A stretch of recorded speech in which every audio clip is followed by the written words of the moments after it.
Bismillahirrahmanirrahim. Assalamualaikum warahmatullahi wabarakatuh, tuan-tuan dan puan-puan, para penonton sekalian. Nama saya Profesor Dr. Muhammad Tajuddin dan pada kali ini saya ingin mengulas kenyataan seorang bekas Menteri Perikatan Nasional dalam satu forum di mana beliau mengatakan bahawa langkah Dubai atau langkah untuk mengganti kerajaan adalah suatu yang untuk membantu rakyat mengadakan satu kerajaan yang lebih stabil. Mesej utama yang disampaikan oleh bekas menteri tersebut adalah bahawa kerajaan perpaduan ini adalah kerajaan yang tidak stabil. Maka langkah-langkah seperti langkah Dubai, yang seperti Sheraton Move itu perlu untuk menstabilkan keadaan dengan mewujudkan kerajaan yang ada majoriti Melayu. Jadi itu mesej yang saya dapat tangkap daripada forum tersebut. Jadi pada hari ini saya nak ulas 6 perkara yang telah dibangkitkan.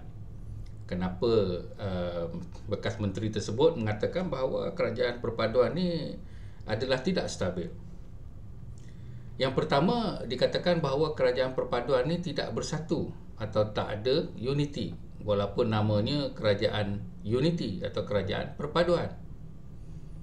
Contohnya ada perbalahan di antara, biasanya lah orang Melayu ni akan salahkan DAP. Jadi DAP ini, DAP itu dan sebagainya. Jadi semacam tidak ada persetujuan dan menjadikan ini suatu perkara yang tidak stabil. Jadi dalam ulasan saya adalah, yang pertama, kalau kita para penonton pun yang berumur 40 tahun ke atas yang telah berumah tangga, mempunyai isteri ataupun suami, kalau saya tanyalah tuan-tuan dan puan-puan yang lebih umur 40 tahun, 50 tahun dan sebagainya, yang dah berkahwin lama, berapa kalikah tuan-tuan bergaduh dengan isteri ataupun dengan suami? Kalau dalam pihak saya pun dah tak ingat berapa kali saya bergaduh. Beratus kali, beribu kali, itu pun tak tahu, tak terkira. Tetapi pada tahun ini, insya-Allah saya dan isteri saya akan meraihkan ulang tahun yang ke-40, menunjukkan 40 tahun kami berumah tangga, duduk bersama. Tumpang gembira, tumpang sedih, bergaduh dan juga bercakap, makan sama-sama. Inilah dia. Jadi adakah ini bermaksud bahawa kalau kita ada satu organisasi, kita ni tidak bersatu ataupun tidak ada unity atau tidak ada harmoni, semata-mata kita bergaduh? Kata P. Ramlee, lagikan lidah pun tergigit, tetapi ini kan pula suami isteri. Jadi mungkin bekas menteri ini nak kena dengar lagu P. Ramlee. Yang keduanya adalah demokrasi memberi peluang untuk kita menyuarakan pandangan masing-masing. Jadi kalau ada parti-parti, ada 13 parti, ada 14 parti di dalam satu coalition atau penggabungan itu, mereka berhak memberi pandangan masing-masing. Jadi itulah nama dia, demokrasi. Tetapi biarlah beradab, biarlah dengan logik ataupun argument, bukan dengan sentimen. Dan yang ketiganya adalah, kalau dalam sistem demokrasi, maka memanglah tidak akan ada suara-suara sumbang, sebab dah dapat projek, dah dapat jawatan dan dah dapat apa yang dikatakan gelaran ataupun macam-macam lagi perkara yang mengenyangkan perut sampai tak boleh bercakap. Jadi itu sistem demokrasi. Dan kalau Perikatan Nasional mempunyai suara yang apa dikatakan unity, maka kemungkinan besar ia adalah daripada demokrasi, bukan demokrasi. Sebab mereka ni pun mempunyai kononnya majoriti sampai 90 lebih peratus daripada satu kaum sahaja. Baik, perkara yang kedua yang dibangkitkan oleh bekas menteri tersebut adalah kerajaan perpaduan dibentuk atas kepribadian sendiri. Jadi yang ni saya pun mungkin salah dengar, tapi saya pun heran, yang sebenarnya Pakatan Harapan, GPS dan UMNO memang tak boleh duduk semeja sebelum dipanggil oleh Yang di-Pertuan Agong. Jadi saya biasanya tidaklah memuji raja-raja, sultan dan sebagainya, sebab adalah atas sebab di mana mereka ni bukanlah sama dengan kita. Jadi tetapi Yang di-Pertuan Agong yang ini saya amat hormati, seolah-olahnya beliau atau baginda lebih arif dalam politik dan diplomasi daripada ahli-ahli politik yang bersifat seperti kanak-kanak, tak nak duduk semeja, tak nak bercakap sama-sama dan sebagainya. Hanya atas jemputan istana, maka GPS, UMNO dan Pakatan Harapan bersetuju untuk membentuk apa yang dikatakan Kerajaan Perpaduan. Walaupun ada terminologi ataupun istilah yang sebenarnya daripada sains politik adalah kerajaan campuran. Tapi saya lebih faham kenapa Yang di-Pertuan Agong meminta ia dinamakan Kerajaan Unity, sebab ia adalah mencerminkan simbol perpaduan itu adalah amat penting bagi kita semua. Suatu yang telah dilupai oleh ahli-ahli politik yang semua nak jaga perut masing-masing. Jadi itu satu sindiran, satu teguran, satu ingatan yang cukup baik, dan saya berterima kasih kepada Yang di-Pertuan Agong sebagai seorang yang berkhemah di dalam hal ini. Jadi ia bukan dibentuk seperti yang dikatakan oleh bekas menteri itu, bahawa ia adalah kepentingan peribadi. Sheraton Move adalah kepentingan peribadi. Tidak dijemput oleh istana, tidak diminta oleh rakyat, tup-tup dia tukar macam tu saja. Memanglah ia melalui perlembagaan, maknanya memang boleh dibuat sedemikian, tetapi macam-macam boleh dibuat, tetapi dari sudut maruah, dari sudut moral, dari sudut keyakinan rakyat, itu satu hal yang tidaklah semestinya begitu. Perkara ketiga yang telah dibangkitkan oleh bekas menteri ini adalah bahawa kerajaan stabil mesti ada majoriti Melayu. Dia cakap itu banyak kali, sampai saya pun tak tahulah macam mana nak berperasaan. Di mana dikatakan majoriti Melayu, PAS mempunyai majoriti Melayu, Perikatan Nasional mempunyai majoriti Melayu, berkali-kali. Jadi saya berada di dalam bukan di atas pentas. Kalau saya di atas pentas bersama di dalam forum itu, saya akan ingatkan Kerajaan Barisan Nasional tu majoriti dia siapa? Bukankah majoriti itu Melayu? Yang duduk dalam penjara tu Presiden Parti Majoriti lah, iaitu Parti UMNO yang telah menyeleweng, menyakau dan sebagainya. Itu UMNO dululah, ya, bukan UMNO sekarang. UMNO yang di bawah pimpinan Najib dan sebelum-sebelumnya tu kemungkinan pun berdosa bersama. Jadi apa garanti bahawa majoriti Melayu ini boleh membuat kebaikan pada rakyat? Ia akan menjadi unity sebab mereka Melayu. Jadi orang bukan Melayu tak boleh nak cakap apa sangat, macam DAP atau MCA, gerakan dan sebagainya, tak boleh cakap banyak. Jadi di sini menunjukkan bahawa majoriti itu tak semestinya mencerminkan kebaikan. Kemudian disebutkan juga lagi rakyat bersama dengan Perikatan Nasional. Baiklah, saya pun setuju. Dalam 4 orang Melayu, 3 orang akan menyokong Perikatan Nasional. Cuma yang 3 orang tu siapa?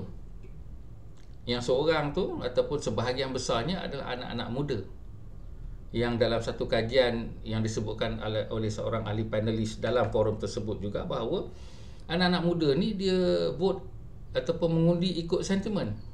Apa yang dia tahu?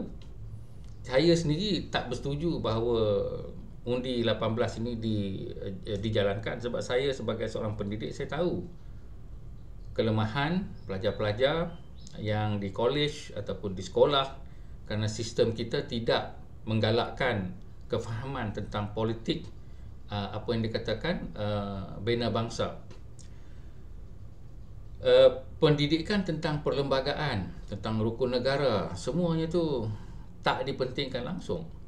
Jadi saya beranggapan kalau ada orang muda yang mengundi, mereka akan mengikut sentimen, dan memang itu menunjukkan satu kebenaran apabila terjadinya pilihan raya.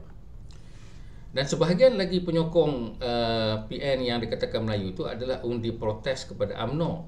Kita ingat dalam pilihan raya ke-15, siapa yang menebuk atap UMNO, melainkan ada beberapa suara sumbang yang telah diambil tindakan selepas pilihan raya ke-15. Mereka inilah yang mensabotaj, yang membuatkan undi protes kepada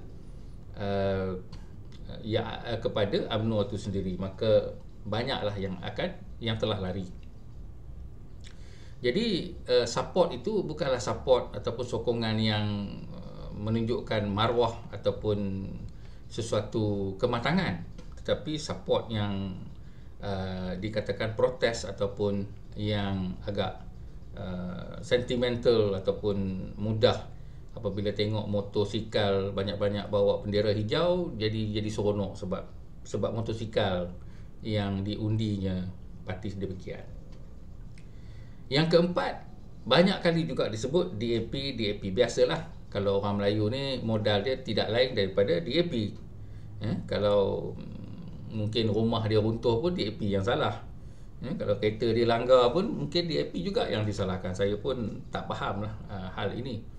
Mudah sangat nak memberi apa yang dikatakan alasan bahawa orang lain yang salah. Dalam kehidupan saya selalu menyalahkan diri sendiri untuk membaiki diri sendiri.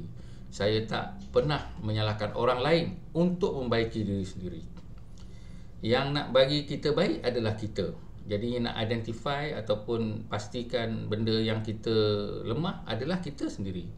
Tak payahlah orang lain nak tegur kelemahan kita.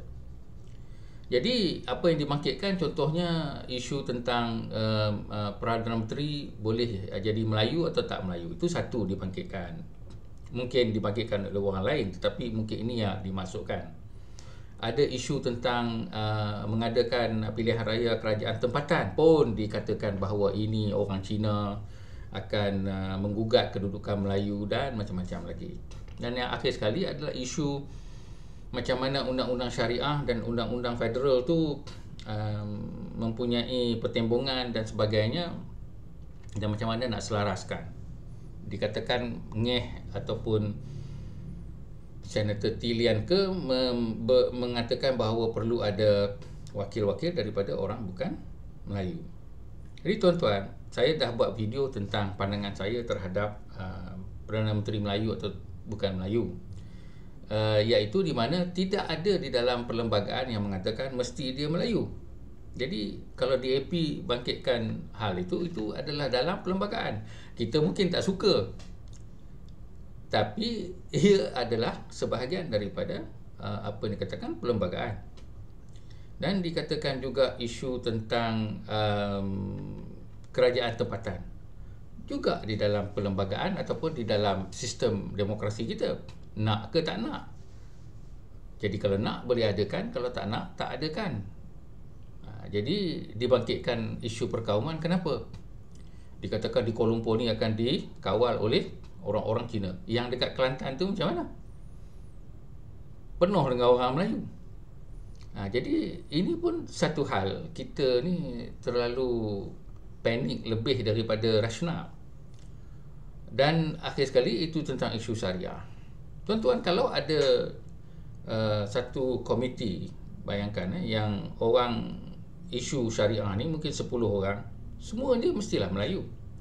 Jadi kalau orang daripada federal yang pasal perundangan, kalau takkanlah semua dia bukan Melayu, mesti dia ada Melayu juga.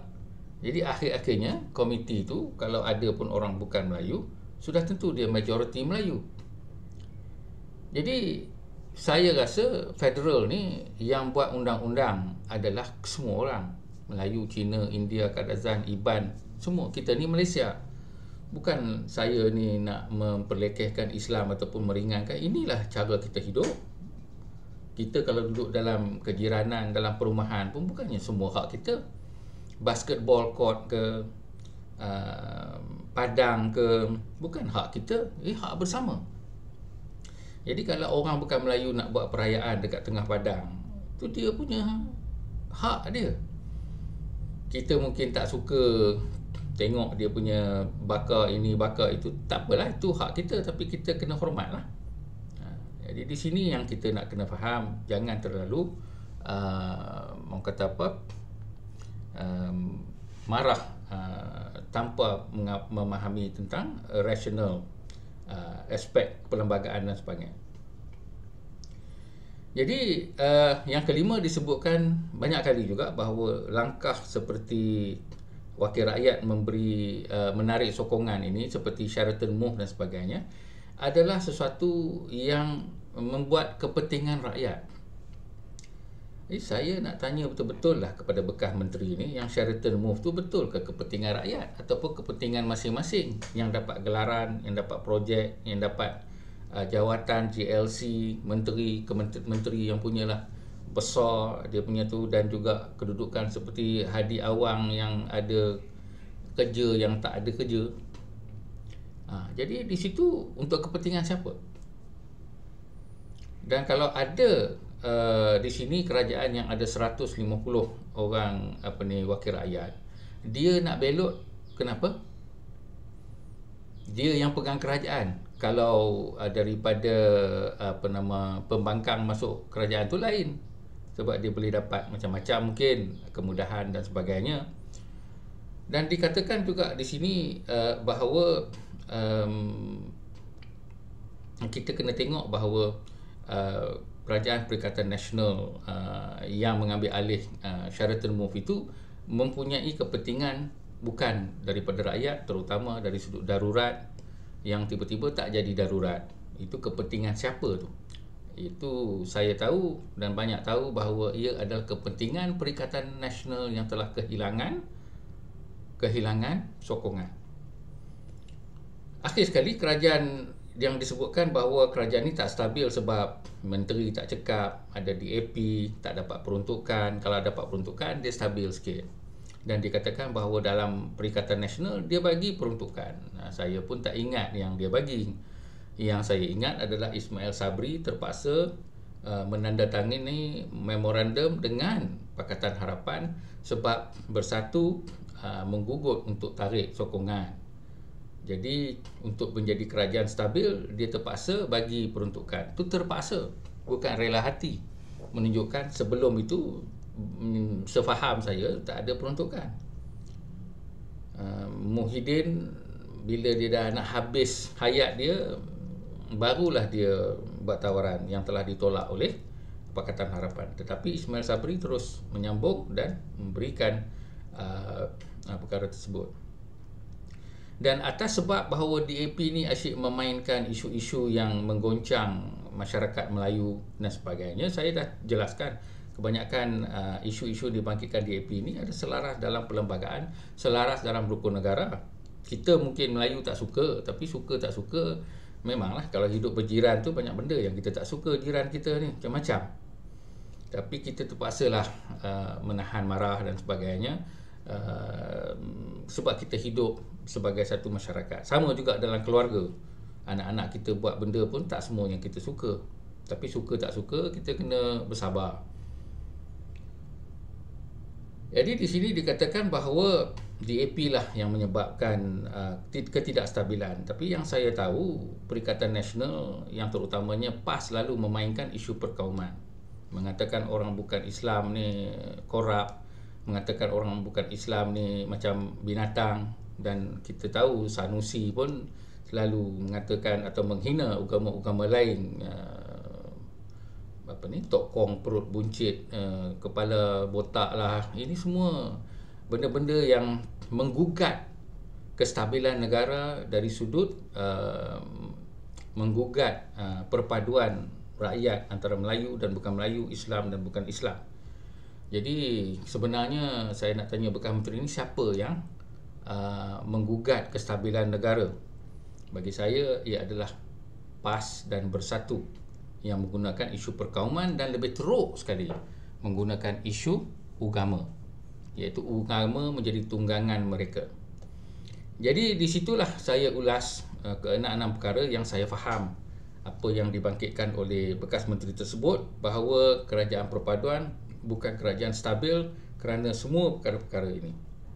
Dan saya sendiri telah menjawab bahawa sebaliknya, kerajaan ini adalah kerajaan yang bertanggungjawab, dan kerajaan Perikatan Nasional lah yang berusaha untuk tidak stabilkan supaya dia ada alasan untuk ambil alih dan mendapat kononnya sokongan rakyat, kerana dia kata tidak stabil, yang mana dia sendiri yang sebenarnya menyucuk sana menyucuk sini.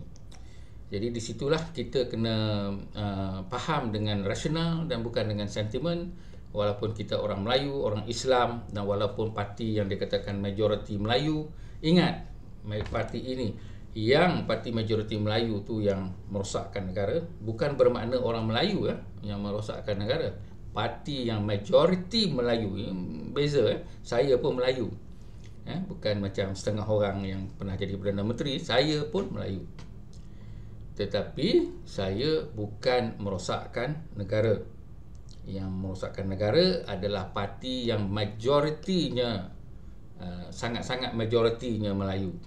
Jadi ini tidak sihat untuk negara kita. Tetapi sebaliknya disebutkan bahawa inilah yang diperlukan. Kita dah ada 60 tahun benda tu, parti yang majoriti, sangat-sangat majoriti. Saya setuju parti mesti majoriti Melayu, tetapi tak payahlah sampai sangat-sangat majoriti sampai 80% dan 90%. Jadi ini suatu gabungan yang tidak sihat bagi negara kita. Dengan itu, sekian saja. Assalamualaikum warahmatullahi wabarakatuh.